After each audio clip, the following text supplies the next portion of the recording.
آپ دیکھ رہے ہیں کے نیوز ایچ ڈی، میں ہوں حارث علی شاہ گیلانی۔ چلتے ہیں آج کی اہم خبروں کی طرف۔ تھانہ سٹی کی حدود میں بڑھتی ہوئی چوری ڈکیتی وارداتیں عام ہو گئیں۔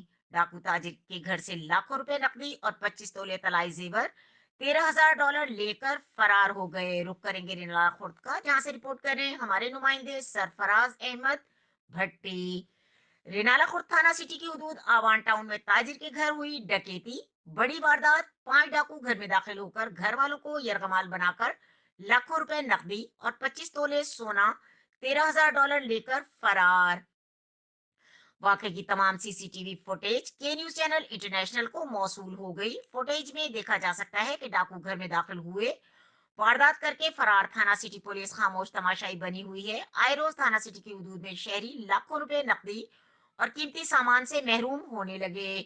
پولیس کے ہاتھوں یہ ہاتھ رکھ کر خاموش تماشائی بنے ہوئے ہیں۔ مزید خبروں اور اپڈیٹس کے لیے ہمارے ساتھ رہیے گا، تب تک کے لیے اپنا خیال رکھیے گا۔ اللہ حافظ۔